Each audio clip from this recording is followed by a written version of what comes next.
ಶ್ರೀ ಮಹಾಗಣಪತಯೇ ನಮಃ. ಶ್ರೀ ಗುರುಭ್ಯೋ ನಮಃ. ಹರಿ ಓಂ. ಓಂ ನಮಃ ಶಿವಾಯ. ಓಂ ನಮಃ ಶಿವಾಯ. ಓಂ ನಮಃ ಶಿವಾಯ. ಪ್ರಿಯ ವೀಕ್ಷಕರೇ, ಸೆಲೆಬ್ರಿಟಿ ಅಸ್ಟ್ರಾಲಜಿ ಕಾರ್ಯಕ್ರಮಕ್ಕೆ ನಿಮಗೆಲ್ಲ ಹಾರ್ದಿಕ ಸ್ವಾಗತ. ಇವತ್ತು ನಾನು ಚಾಲೆಂಜಿಂಗ್ ಸ್ಟಾರ್ ದರ್ಶನ್ ಅವರ ಜಾತಕ ವಿಶ್ಲೇಷಣೆಯನ್ನು ಮಾಡ್ತೀನಿ. ನೋಡಿ, ಇವ್ರ ಹೆಸರು ಒಂದೇ ಶಬ್ದ, ಅಂದರೆ ದರ್ಶನ್ ಅಷ್ಟೇ, ಎರಡು ಇಲ್ಲ, ಎರಡು ವರ್ಡ್ಸ್ ಇಲ್ಲ, 2 ವರ್ಡ್ಸ್ ಇಲ್ಲ, ಒಂದೇ ವರ್ಡ್ ದರ್ಶನ್ ಅನ್ನುವಂಥ ಹೆಸರು. ಇವರ ಪೂರ್ತಿ ಹೆಸರು ಮೊದಲು ಹೇಮಂತ ಕುಮಾರ್ ಅಂತ ಇತ್ತು. ಈಗ ದರ್ಶನ್ ಅಂತೇಳಿ ದರ್ಶನ್ ತೂಗುದೀಪ್ ಶ್ರೀನಿವಾಸ್. ಇವ್ರ ತಂದೆ ಹೆಸರು ನಿಮ್ಮೆಲ್ಲರಿಗೂ ಕೂಡ ಗೊತ್ತು, ತೂಗುದೀಪ್ ಶ್ರೀನಿವಾಸ್, ತಾಯಿ ಮೀನಾ. ಹಾಗಾದರೆ ಇವರ ಜನ್ಮ ಜಾತಕವನ್ನು ನೋಡೋಣ. ಈಗೆಲ್ಲ ನಿಮಗೆಲ್ಲ ಗೊತ್ತು, ಯಾವುದೇ ಚಾನಲ್ ನೀವು ಹಾಕಿದ್ರೂ ಕೂಡ ದರ್ಶನ್ ಅವರು ಅರೆಸ್ಟ್ ಆಗಿದ್ದಾರೆ ಅಥವಾ ಪೊಲೀಸರ ವಶದಲ್ಲಿದ್ದಾರೆ ಅನ್ನುವಂಥ ನ್ಯೂಸನ್ನು ನೋಡ್ತಾ ಇದ್ದೀರ. ಹಾಗಾದರೆ ಇವ್ರ ಜಾತಕ ಏನು ಹೇಳುತ್ತೆ, ಜ್ಯೋತಿಷ ಏನು ಹೇಳುತ್ತೆ ಅನ್ನುವಂಥ ವಿಚಾರ ಈ ವಿಡಿಯೋದಲ್ಲಿ ನಾನು ತಿಳಿಸ್ಕೊಡ್ತೀನಿ. ಯಾರೋ ಕಮೆಂಟ್ ಮಾಡಿದರು, ಗುರುಜಿ ದರ್ಶನ್ ಬಗ್ಗೆನೂ ಒಂದು ವಿಡಿಯೋ ಮಾಡಿ ಅಂತ. ಅವರ ಕಮೆಂಟ್ ಆಧಾರದ ಮೇಲೆ ನಾನು ಈ ವಿಡಿಯೋನ ಮಾಡ್ತಾ ಇದ್ದೀನಿ. ವಯಸ್ಸು ದರ್ಶನ್ ಅವ್ರಿಗೆ 16/2/1977 ಇಸ್ವಿ ಇವರ ಜನನ. ಈಗ ವಯಸ್ಸು 47 ವರ್ಷ. ಪೊನ್ನಂಪೇಟೆ ಕೊಡಗಿನಲ್ಲಿ ಇವರ ಜನನ ಆಗಿದೆ. ಇವರ ತಂದೆ ನಾನು ಆಗಲೇ ಹೇಳಿದೆ, ನಿಮಗೆಲ್ಲ ಗೊತ್ತಿದೆ. ಶ್ರೀನಿವಾಸ್ ತೂಗುದೀಪ್ ಪ್ರೊಡಕ್ಷನ್ ಇವರ ಮೊದಲ ನಿರ್ಮಾಣ. ಅದರಲ್ಲಿ ಜೊತೆಯಲ್ಲಿ ಅನ್ನುವಂಥ ಫಿಲಮಲ್ಲಿ ದರ್ಶನ್ ಅವರು ವಿಶೇಷವನ್ನು ಪಾತ್ರ ಮಾಡಿ ಜನಪ್ರಿಯತೆಯನ್ನು ಕಂಡುಕೊಳ್ತಾರೆ. ಸಂಗೊಳ್ಳಿ ರಾಯಣ್ಣ ಅಭಿನಯ ಮಾಡಿದಂಥ ಸಿನಿಮಾದಿಂದ ಕರ್ನಾಟಕ ರಾಜ್ಯ ಚಲನಚಿತ್ರ ಪ್ರಶಸ್ತಿ ಕೂಡ ಇವರಿಗೆ ಪ್ರಾಪ್ತಿಯಾಗುತ್ತೆ. ಹಾಗಾದ್ರೆ ಈಗ ಜಾತಕ ನೋಡೋಣ. ಇವ್ರ ಜಾತಕದಲ್ಲಿ ಉತ್ತರಾಷಾಢ ನಕ್ಷತ್ರ ಮಕರ ರಾಶಿ, ಚಂದ್ರ ಕುಜ ಬುಧ ಮಕರ ರಾಶಿಯಲ್ಲಿ, ಸೂರ್ಯ ಕುಂಭ ರಾಶಿಯಲ್ಲಿ, ಶುಕ್ರ ಮೀನ ರಾಶಿಯಲ್ಲಿ, ಕೇತು ಗುರು ಮೇಷ ರಾಶಿಯಲ್ಲಿ, ವಕ್ರಿ ಶನಿ ಕರ್ಕಾಟಕ ರಾಶಿಯಲ್ಲಿ, ರಾಹು ತುಲಾ ರಾಶಿ ಮತ್ತು ತುಲಾ ಲಗ್ನದಲ್ಲಿ ಇವರ ಜನನ ಆಗಿದೆ. ನನ್ನ ಹತ್ರ ಈಗ ರಾಶಿ ಚಾರ್ಟು ಇದೆ, ನವಾಂಶ ಚಾರ್ಟು ಕೂಡ ಇದೆ, ದಶಾಭುಕ್ತಿಗಳು ಕೂಡ ನೋಡ್ತಾ ಇದ್ದೀನಿ. ಹಾಗಾದರೆ ಇವರ ಜಾತಕ ಏನು ಹೇಳುತ್ತೆ ಅನ್ನುವಂಥ ವಿಚಾರವನ್ನು ಕೂಡ ನಾನು ತಿಳಿಸ್ತಿದ್ದೀನಿ. ಈಗ ಇದು ಜೂನ್ 2024. ನಿಮಗೆಲ್ಲ ಗೊತ್ತಿರೋ ಹಾಗೆ ಪವಿತ್ರ ಗೌಡ ಅನ್ನೋರ ವಿಚಾರದಲ್ಲಿ ರೇಣುಕಾ ಸ್ವಾಮಿ ಹತ್ಯೆಗೆ ಸಂಬಂಧಿಸಿದಂತೆ ದರ್ಶನ್ ಅವರನ್ನು ಮೈಸೂರಿನಲ್ಲಿ ಬಂಧಿಸಲಾಗಿದೆ ಅನ್ನುವಂತಹ ವದಂತಿ ನ್ಯೂಸಲ್ಲಿ ಬರ್ತಾ ಇದೆ. ಪಟ್ಟಣಕೆರೆ ಶೆಡ್ನಲ್ಲಿ 10 ಜನರೊಂದಿಗೆ ಅವ್ರನ್ನ ಥಳಿಸಿದ್ದಾರೆ. ಸಂತ್ರಸ್ತ ರೇಣುಕಾ ಸ್ವಾಮಿ ಸಾವನ್ನಪ್ಪಿದ್ದಾರೆ ಎಂಬ ಆರೋಪದ ಮೇಲೆ ದರ್ಶನ್ ಜೊತೆಗೆ 10 ಮಂದಿಯನ್ನು ಕೋರ್ಟ್ ಕೂಡ ಪೊಲೀಸ್ ವಶಕ್ಕೆ ಕೊಟ್ಟಿದೆ.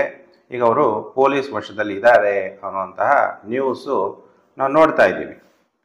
ಹಾಗಾದ್ರೆ ಇವರು ಜಾತಕ ಏನು ಹೇಳುತ್ತೆ, D1 ಚಾರ್ಟ್ ಏನು ಹೇಳುತ್ತೆ, D9 ಚಾರ್ಟ್ ಏನು ಹೇಳುತ್ತೆ ಅನ್ನುವಂತಹ ವಿಚಾರ ಕೂಡ ತಿಳಿಸ್ತೀನಿ. 2013ರಲ್ಲಿ ಇವರ ಕುಟುಂಬಸ್ಥರು ತೂಗುದೀಪ್ ಡಿಸ್ಟ್ರಿಬ್ಯೂಟರ್ ಎಂಬ ವಿತರಣಾ ಕಂಪನಿಯನ್ನು ಕೂಡ ಸ್ಥಾಪನೆ ಮಾಡ್ತಾರೆ. ನೋಡಿ, ಇವರು ಜಾತಕದಲ್ಲಿ ಲಗ್ನಾಧಿಪತಿ 6ನೇ ಮನೆಯಲ್ಲಿ ಸಂಚಾರ. ಶುಕ್ರ ಅಂದರೆ ನಿಮಗೆಲ್ಲ ಗೊತ್ತು, ಪ್ರಾಪಂಚಿಕ ಸುಖ ಕೊಡುವಂತಹ ಗ್ರಹ. 6ನೇ ಮನೆ ಅಂದಾಗ ಇವ್ರಿಗೆ ಒಳ್ಳೊಳ್ಳೆ ಲಕ್ಸುರಿ ಆಗಿರುವಂಥ ಕಾರಲ್ಲಿ ಓಡಾಡಬೇಕು ಅನ್ನೋಂಥ ಯೋಗ. ಒಳ್ಳೊಳ್ಳೆ ಲಕ್ಸುರಿ ಆಗಿರುವಂಥ ಮನೆಯಲ್ಲಿ ಜೀವನ ಮಾಡಬೇಕು ಅನ್ನುವಂಥ ಯೋಗ. ಆದರೆ ಅದೆಲ್ಲ ಅನುಭವಿಸ್ಬೇಕಾದ್ರೆ ವಿವಾದಗಳು ಕೂಡ ಉಂಟಾಗುತ್ತೆ. 6ನೇ ಮನೆ ಅಂದ್ರೇನು? ವಿವಾದ. 6ನೇ ಮನೆ ಅಧಿಪತಿ 12ನೇ ಮನೆ ನೋಡ್ತಾನೆ, ಅಂದರೆ ಬೆಡ್ ಕಂಫರ್ಟ್, ಆಸೆ ಆಕಾಂಕ್ಷೆಗಳು, ಎಂಜಾಯ್ ಮಾಡಬೇಕು, ಉಲ್ಲಾಸ ಪಡಿಬೇಕು ಅನ್ನೋಂಥ ಆಸೆಯನ್ನು ತೋರಿಸ್ತಾನೆ. ವಿದೇಶ ಪ್ರಯಾಣಗಳನ್ನ ತೋರಿಸ್ತಾನೆ. ಶುಕ್ರ ಈ ಥರ ಈ ಜಾತಕದಲ್ಲಿ ಕಂಡು ಬರ್ತಾ ಇದೆ. ಲಗ್ನಾಧಿಪತಿ 6ನೇ ಮನೆಯಲ್ಲಿ, ಸಪ್ತಮಾಧಿಪತಿ ಚತುರ್ಥದಲ್ಲಿ. ಅದಕ್ಕೆ ಇವರು ಮನೇಲಿ ತೋರಿಸಿದಂಥವ್ರನ್ನೇ ವಿಜಯಲಕ್ಷ್ಮಿಯವ್ರನ್ನ ಧರ್ಮಸ್ಥಳದ ದೇವಸ್ಥಾನದಲ್ಲಿ ವಿವಾಹ ಆಗ್ತಾರೆ. ಇವರಿಗೆ ವಿನೀಶ್ ಎಂಬ ಒಬ್ಬ ಮಗನೂ ಕೂಡ ಇದ್ದಾನೆ. 2003ರಲ್ಲಿ ಇವರಿಗೆ ವಿವಾಹ ಕೂಡ ಆಗುತ್ತೆ. ಇವರು ವಿವಾಹ ಜೀವನ ಕೂಡ ನೀವು ನ್ಯೂಸಲ್ಲಿ ನೋಡಿದ್ದೀರಾ. ವಿವಾದಗಳು ಯಾಕೆ ಹೇಳಿ, ಸಪ್ತಮದಲ್ಲಿ ಕೇತು ಮತ್ತು ಗುರು ಎಷ್ಟನೇ ಮನೆ ಅಧಿಪತಿ? 6ನೇ ಮನೆ ಅಧಿಪತಿ, 3ನೇ ಅಧಿಪತಿ. 7ನೇ ಮನೆ ಸಂಚಾರ ಆದಾಗ 6ನೇ ಮನೆ ಅಂದರೆ ವಿವಾದ, 6ನೇ ಮನೆ ಅಂದರೆ ಪೆಂಡಿಂಗ್ ಕರ್ಮ. ಅಲ್ಲಿ ಕೇತು ಇರೋದ್ರಿಂದ ವಿವಾದಗಳಾಯಿತು. ಕೌಟುಂಬಿಕ ದೌರ್ಜನ್ಯ ಆರೋಪನೂ ಇವ್ರ ಮೇಲೆ ಆಯಿತು. ಕೊಲೆ ಯತ್ನ ಮಾಡಿದ್ರು ಅಂತೇಳಿ ಮಾಡಿ 14 ದಿನ ಪರಪ್ಪನಾಗ್ರಹಾರದಲ್ಲಿ ನ್ಯಾಯಾಂಗ ಬಂಧನದಲ್ಲೂ ಕೂಡ ಚಾಲೆಂಜಿಂಗ್ ಸ್ಟಾರ್ ದರ್ಶನ್ ಇರಬೇಕಾಗಿ ಬಂತು. ಇವ್ರ ಜಾತಕದಲ್ಲಿ ನೋಡಿ, ಕುಜ ಉಚ್ಚವಾಗಿದ್ದಾನೆ, ತುಂಬ ಪವರ್ಫುಲ್ ಆಗಿದ್ದಾನೆ. ಕುಜ ಅಂದಾಗ ಫಿಸಿಕಲ್ ಬಾಡಿ ತೋರಿಸುತ್ತೆ. ಇವ್ರ ಫಿಸಿಕಲ್ ಬಾಡಿ ನೋಡಿ, ಸ್ಟ್ರೆಂತ್ ಆಗಿದೆ, ಜಿಮ್ ಬಾಡಿ ಇದೆ, ಹೌದಾ ಅಲ್ವಾ? ಕುಜ ಅಂದ ತಕ್ಷಣ ಏನು ತೋರಿಸ್ತಾನೆ? ವಿವಾದಗಳು, ಗಲಾಟೆ, ಯಾವುದಾದ್ರೂ ಒಂದು ಗಲಾಟೆ, ಕಲಹಗಳು, ಇದು ಒಂದಲ್ಲ ಒಂದು ಇವ್ರ ಜೀವನದಲ್ಲಿ ಸುದ್ದಿ ಆಗ್ತಾನೇ ಇರೋದನ್ನು ನೋಡ್ತಾ ಇದ್ದೀರ. ಫಿಸಿಕಲ್ ಸ್ಟ್ರೆಂತು ಮತ್ತು ಒಳ್ಳೆ ಆ್ಯಕ್ಷನ್ನು ಮೂವೀಸ್ಗಳು ಮಾಡಿ ತುಂಬ ಸಿನಿಮಾ ರಂಗದಲ್ಲೇ ಒಳ್ಳೆ ಹೆಸರನ್ನು ಕೂಡ ಮಾಡೋದನ್ನು ಮಂಗಳ ಗ್ರಹ ಮತ್ತು ಶುಕ್ರ ಗ್ರಹ ತೋರಿಸ್ತಾ ಇದ್ದಾರೆ. ಆದರೆ ಇವರಿಗೆ ಗುರು ದಶೆ ಅಲ್ವಾ ಗುರೂಜಿ, ಗುರುಬಲ ಇದೆ ಅಲ್ವಾ? ಮಕರ ರಾಶಿಯವರಿಗೆ ಗುರುಬಲ.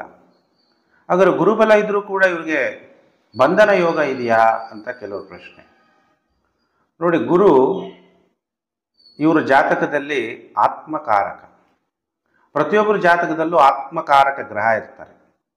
ಆತ್ಮಕಾರಕ ಯಾಕೆ ಅಂದರೆ ಪರ್ಪಸ್ ಆಫ್ ಅವರ್ ಲೈಫ್. ನೀವು ಯಾವುದೇ ಈ ಭೂಮಿಗೆ ನಾವು ಬಂದಿದ್ದೀವಿ ಅಂದರೆ ಆತ್ಮಕ್ಕೆ ಏನಾದರೂ ಒಂದು ಕರ್ಮ ಇರುತ್ತೆ. ಏನಕ್ಕೆ ನಾವು ಈ ಭೂಮಿಗೆ ಬಂದಿದ್ದೀವಿ? ಇವ್ರಿಗೀಗ ದಶೆ ನಡೀತಾ ಇರೋದೇ ಆತ್ಮಕಾರಕ ಗುರುವಿನ ದಶೆ. ಗುರು ಪಂಚಮದಲ್ಲಿದ್ದಾನೆ, ಆದರೂ ವ್ಯಯಸ್ಥಾನ ನೋಡ್ತಾನೆ. ವ್ಯಯ ಅಂದರೆ 12ನೇ ಮನೆ ಅಂದರೆ ಏನು? ಜೈಲು. 12ನೇ ಮನೆಯಲ್ಲಿ ಯಾರಿದ್ದಾರೆ ಈಗ? ಕೇತು. ಗುರು 12ನೇ ಮನೆಯನ್ನು ನೋಡ್ತಾನೆ. ಶುಕ್ರ ಕೂಡ ಇವ್ರ ಜಾತಕದಿಂದ 12ನೇ ಮನೆ ನೋಡ್ತಾ ಇದ್ದಾನೆ. ಗುರು ಮಹಾದಶೆ, ಶುಕ್ರ ಭಕ್ತಿ. ಶುಕ್ರ ಅಂದರೆ ಯಾರು? ಹೆಣ್ಣು. ಯಾರು ಹೆಣ್ಣು? ಪವಿತ್ರ ಗೌಡ ಅವರ ವಿಚಾರ. ಪವಿತ್ರ ಗೌಡನಿಗೇನೋ ಅವರು ರೇಣುಕಾ ಸ್ವಾಮಿಯವರು ಏನೋ ಮೆಸೇಜ್ ಸರಿಯಾಗಿ ಮಾಡ್ತಾ ಏನೋ ತಪ್ಪಾಗಿ ಮೆಸೇಜ್ ಮಾಡಿದ್ರು, ಅವನ ಬುದ್ಧಿ ಕಲಿಸ್ಬೇಕು ಅಂತ ಇವರು ಪ್ರಯತ್ನ ಪಟ್ಟರು ಅನ್ನುವಂತಹ ನ್ಯೂಸ್ನ ನಾವು ಕೇಳ್ತಾ ಇದ್ದೀವಿ. ಆದರೆ ಜಾತಕ ಏನು ಹೇಳ್ತಾ ಇದೆ? ಜ್ಯೋತಿಷ ಏನು ಹೇಳ್ತಾ ಇದೆ? ನೀವು what is your purpose of life? ಆತ್ಮ ಈ ಭೂಮಿಗೆ ಬಂದಿದೆ ಅಂದಮೇಲೆ ನೀವೇನು ಮಾಡಬೇಕು? ಗುರು ಜೊತೆ ಕೇತಿರೋದ್ರಿಂದ ನೀವು ನಿನ್ನ ಆಧ್ಯಾತ್ಮಿಕ ದಾರಿಯಲ್ಲಿ ನಡೆಸು. ಗುರು ಅಂದರೆ ದೈವಗ್ರಹ. ಗುರುಬಲ ಪಂಚಮದಲ್ಲಿ ಸಂಚಾರ ಆಗ್ತಾ ಇದ್ರು ನಿನ್ನ ಪರ್ಪಸ್ ಆಫ್ ಲೈಫ್ ಏನು ಅನ್ನೋದನ್ನು ತೋರಿಸ್ಬೇಕಾದ್ರೆ ಮನುಷ್ಯನಿಗೆ ಕಷ್ಟಗಳು ಬಂದಾಗಲೇ ದೇವರ ಕಡೆ ಗಮನ, ಆಧ್ಯಾತ್ಮಿಕದ ಕಡೆ ಗಮನ. 12ನೇ ಮನೆ ಅಂದರೆ ಸ್ಪಿರಿಚುವಲ್ ಪ್ರಾಕ್ಟೀಸಸ್ ಅಂತೀವಿ. ಹಾಗಾದರೆ 12ನೇ ಮನೆ ಗುರು ನೋಡ್ತಾ ಇರೋದ್ರಿಂದ ಅಲ್ಲಿ ನಿಮಗೆ ಪಂಚಮದಲ್ಲಿ ಗುರು ಬಂದಿದ ತಕ್ಷಣ ಇವ್ರಿಗೆ 4ನೇ ಮನೆ ಮೇಷರಾಶಿಯಲ್ಲಿದ್ದಾಗ ವಿವಾಹ ಜೀವನ ಸುಮ್ಮನೆ ತಗಲಕೊಂಡಿದೆ. ವಿವಾಹ ಜೀವನದಲ್ಲಿ ಇವ್ರಿಗೆ ಸುಖ, ಪತಿ ಪತ್ನಿಯಲ್ಲಿ ಹೊಂದಾಣಿಕೆ ಇಲ್ಲ. ಆದರೆ ಶುಕ್ರ ಲಕ್ಸುರಿ ಪ್ಲಾನೆಟ್ ಉಚ್ಚವಾಗಿದ್ದು 12ನೇ ಮನೆ ನೋಡೋದ್ರಿಂದ ಇವರು ತುಂಬ ಚೆನ್ನಾಗಿ ಸ್ತ್ರೀಯಿಂದ ಸುಖ, ಸಂತೋಷ, ಉಲ್ಲಾಸ, ವೈಭವ ಎಲ್ಲ ಅನುಭವಿಸಿ ಶುಕ್ರ 12ನೇ ಮನೆಯಲ್ಲಿ ತೋರಿಸೋದ್ರಿಂದ ಅದೇ ಹೆಣ್ಣಿನ ವಿಚಾರಕ್ಕೆ ಕೇಸ್ನಲ್ಲಿ ಸೇರಿಕೊಂಡಿದ್ದಾರೆ ಅನ್ನೋದು ಜಾತಕ ನೋಡಿದ ತಕ್ಷಣ ಕಂಡು ಬರುತ್ತೆ. ಗುರುದಶೆ, ಮಹಾದಶೆ ಮತ್ತು ಶುಕ್ರಭುಕ್ತಿ ನಡೀತಾ ಇರೋದ್ರಿಂದ ಇವ್ರಿಗೆಲ್ಲ ಈಗ ಪೊಲೀಸ್ ಕೇಸು, ಕುಜ ಬಹಳ ಉಚ್ಚವಾಗಿದ್ದಾನೆ, ಗಲಾಟೆಗಳು. ಲಗ್ನಾಧಿಪತಿ 6ನೇ ಮನೆಯಲ್ಲಿದ್ದಾಗ ಸಾಕು ಪ್ರಾಣಿಯಾದಂಥ ನಾಯಿಗಳು, ಇವೆಲ್ಲ ಅವ್ರ ನಾಯಿ ವಿಷಯ ಬರುತ್ತೆ. ಅವ್ರು ಜೈಲಿಗೆ ಹೋಗಿಲ್ಲ ಅಂತ ವಿಷಯ ಬರುತ್ತೆ. ಶುಕ್ರ ಅಂದ ತಕ್ಷಣ ಒಂದು ಹೆಣ್ಣಿನ ವಿಚಾರ ಅಂತ ಬರುತ್ತೆ. ನೋಡಿ, ಜ್ಯೋತಿಷ್ಯ ಎಷ್ಟು ಪರ್ಫೆಕ್ಟಾಗಿ ತೋರಿಸ್ತಾ ಇದೆ. ಅದು ಶುಕ್ರನ ಮೇಲೆ ರಾಹುವಿನ ಸಂಚಾರ, ಅವಾಗ ಇನ್ನೂ ಆಸೆ ಆಕಾಂಕ್ಷೆಗಳು, ಹಣದ ಆಸೆ ಅಲ್ವಾ. ಅದಕ್ಕೇನಾಗುತ್ತೆ, ಕರ್ಮಗಳು ಅದರಂತೆ ನಮ್ಮನ್ನು ಮಾಡ್ತಾರೆ, ಅದಕ್ಕೆ ಎಫೆಕ್ಟ್ ಆಗ್ತಾ ಇರುತ್ತೆ. ಹಾಗಾದರೆ ಇವ್ರಿಗೆ ಇನ್ನು ಎಷ್ಟೋ ಜನ ಅಭಿಮಾನಿಗಳು ಕೂಡ ಇರ್ತೀರಿ.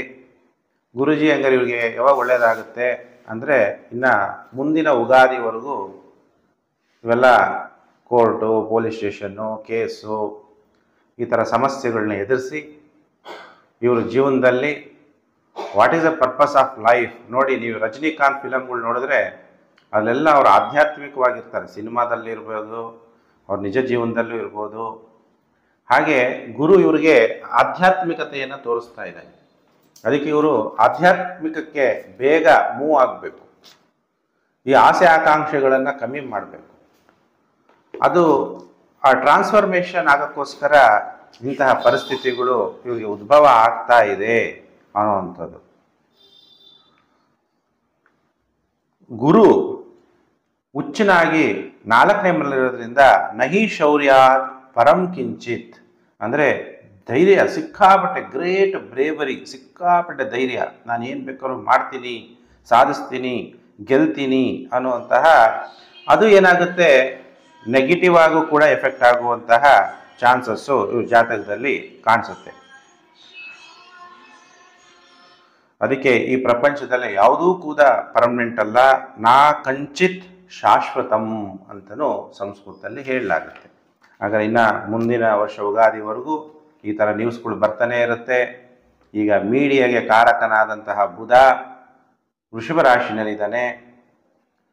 12ನೇ ಮನೆ ನೋಡ್ತಾ ಇರೋದ್ರಿಂದ ಇವ್ರ ಜಾತಕದಲ್ಲಿ ಇನ್ನೂ 10-15 ದಿವಸ ಮೀಡಿಯಾದಲ್ಲಿ ಇವ್ರದೇ ಸುದ್ದಿ, ಎಲ್ಲ ಚಾನಲ್ಗಳಲ್ಲಿ ನೀವು ಎಲ್ಲಿ ಓಪನ್ ಮಾಡಿದ್ರೆ ಸಾಕು ಇದೇ ವಿಷಯಗಳೇ ಎಲ್ಲ ಕಡೆ ಹರಡ್ತಾ ಇರುತ್ತೆ.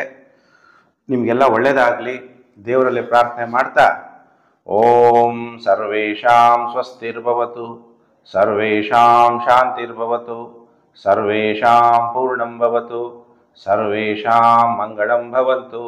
ಓಂ ಶಾಂತಿ ಶಾಂತಿ ಶಾಂತಿ. ನೀವೆಲ್ಲ ಸುಖವಾಗಿರಬೇಕು, ಸೌಖ್ಯವಾಗಿರಬೇಕು ಮತ್ತು ಶಾಂತಿಯಾಗಿರಬೇಕು. ನಿಮಗೆ ಸಾರ್ಥಕತೆ ಅನ್ನೋದು ನಿಮ್ಮ ಜೀವನದಲ್ಲಿ ಸಿಗಬೇಕು.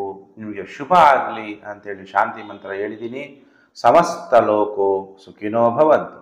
ಪ್ರಿಯ ವೀಕ್ಷಕರೇ, ಮತ್ತೊಂದು ವಿಡಿಯೋದಲ್ಲಿ ನಾನು ಮತ್ತೆ ನಿಮ್ಮನ್ನು ಭೇಟಿ ಮಾಡ್ತೀನಿ. ನಮಸ್ಕಾರ. ನೀವೆಲ್ಲ ನನ್ನ ಚಾನಲ್ಗೆ ಹೊಸಬರಾಗಿದ್ದರೆ ದಯವಿಟ್ಟು ಸಬ್ಸ್ಕ್ರೈಬ್ ಮಾಡ್ಕೊಳ್ಳಿ.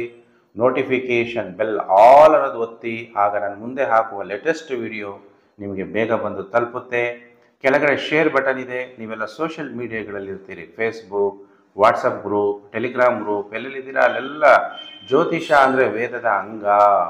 ಅದಕ್ಕೆ ಇದು ನಮಗೆ ಒಂದು ರಸ್ತೆಯನ್ನು ತೋರಿಸುತ್ತೆ, ಬೆಳಕನ್ನು ಕೊಡುತ್ತೆ. ಎಲ್ಲ ಕಡೆ ಸೋಷಿಯಲ್ ಮೀಡಿಯಾಗಳಲ್ಲಿ ಹಂಚಿ ಅಂತ ನಿಮ್ಮನ್ನು ರಿಕ್ವೆಸ್ಟ್ ಮಾಡ್ತಾ, ನನಗೆ ಬೀಳ್ಕೊಡಿ. ನಾನು ಮತ್ತೊಂದು ವಿಡಿಯೋದಲ್ಲಿ ನಿಮ್ಮನ್ನು ಮತ್ತೆ ಭೇಟಿ ಮಾಡ್ತೀನಿ. ಮತ್ತೊಂದು ಸಲ ನಿಮ್ಮೆಲ್ಲರಿಗೂ ಕೂಡ ನಮಸ್ಕಾರ.